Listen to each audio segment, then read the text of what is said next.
Hey, how's it going? We're going to do a quick time travel right now using our cool green screen technology and also the Wayback Machine, which is a really cool website. It's archive.org that allows you to go check out old versions of websites.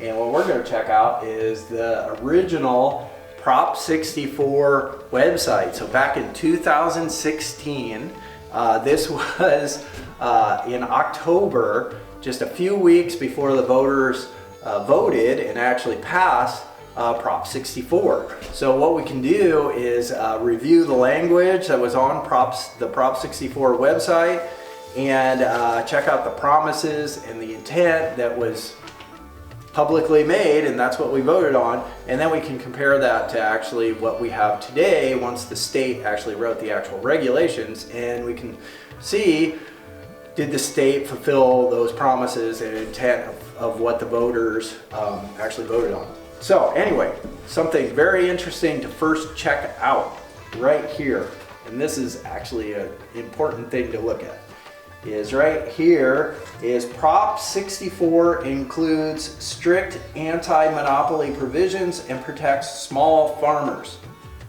So California's marijuana industry isn't overrun by mega corporations. Again, anti-monopoly provisions protect small farmers and will not allow mega corporations to overrun California's cannabis industry. Okay?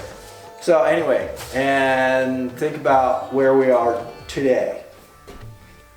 Now, another really important thing, and this one means a lot to me because I'm a small farmer and I really sincerely believed in the concept of the microbusiness and how this was proposed. I voted for Prop 64, and one of the main reasons I voted for Prop 64 was because of this microbusiness license and how it was defined in Prop 64. So let's check this out.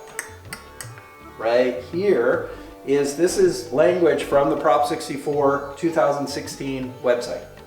It says, the microbusiness license is for the cultivation of marijuana on an area less than 10,000 square feet and to act as a licensed distributor, level 1 manufacturer. That means non-volatile, not using explosive chemicals.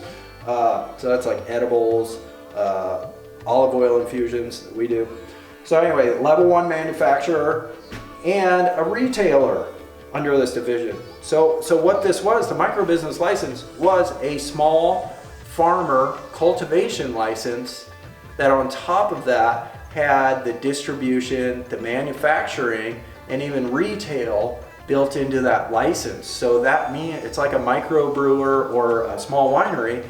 You can actually produce your own wine or brew your own beer and then actually sell that and distribute that yourself without having to use all these middlemen. And you could actually even go direct to consumer. You could actually do retail. That was in the microbusiness. That is what we voted for in Prop 64. Now, but that's not the reality now that the state wrote the regulations and all the regulations kicked in. Actually, yeah, as a microbusiness, unless you actually have a physical retail shop in town that's approved, you are not allowed to actually go direct to consumer. We want to change that through direct to consumer shipping, and we think that was really sort of baked into the intent of Prop 64, but that's another discussion. But anyway, so you saw that the microbusiness license was a cultivation license. At least in Prop 64. So now let's look at the microbusiness license in the current state regulations. Okay, so here we go. We'll point at this one. This one needs lots of pointing. Is the microbusiness license is for businesses. It doesn't even say cultivators. It's not even a cultivation license anymore. It's for businesses that do at least 3 of the following activities at one location. And the menu is cultivation is one option, but manufacturing, distribution, and retail. So you can have a microbusiness license and just do manufacturing, distribution, and retail. There's nothing to do with cultivation anymore. So a big question is, how did the Prop 64 version of the microbusiness, which was a cultivation license, like a small farmer freedom license, how did that then get perverted into a business license just for manufacturing, distribution, and retail? And by the way, there's about 415 microbusiness licenses that are active right now in California. And it appears, although DCC isn't really good with sharing this data, but it appears that about 90% of those microbusinesses do not have cultivation attached to them. Maybe some indoor cultivation, but hardly any outdoor cultivation. So it's not a farming license. And by the way, we'll look at the fee structure right here for cultivation, for microbusiness. And you'll see there's actually a category for $80 million in revenue or more. So yeah, pretty much, it's pretty clear there's nothing micro about $80 million in revenue. So what's actually happened is the small farmer cultivation microbusiness license got somehow twisted into actually a corporate consolidation, monopoly, industrial, vertically integrated license. And so anyway, that's a big deal, and that's not what the voters voted for. That was not the intent of the microbusiness license, and how that happened, have no idea, but maybe some of you guys know some information about it and would be really interested.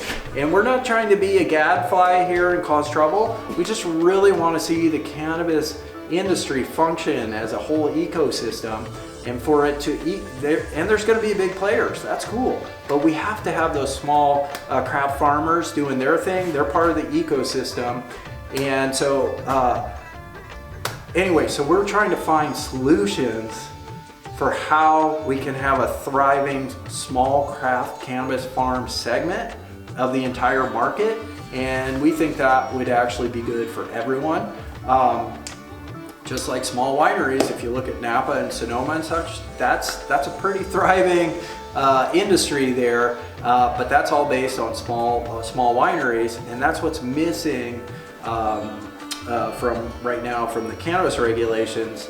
Is the small farmers are not allowed to sell direct to the public or to customers, and that has actually created just a monopoly situation where they can't get their products into the supply retail chain.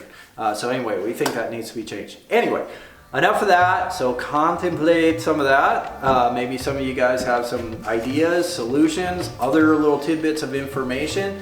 Basically though, we just want to see small farmers have the ability to thrive and continue to build that amazing brand of California craft cannabis, which is really valuable for the entire state.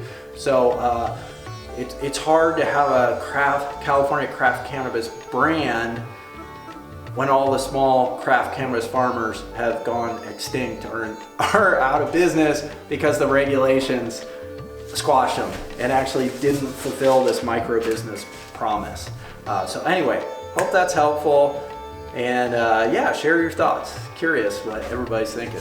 Anyway, bye.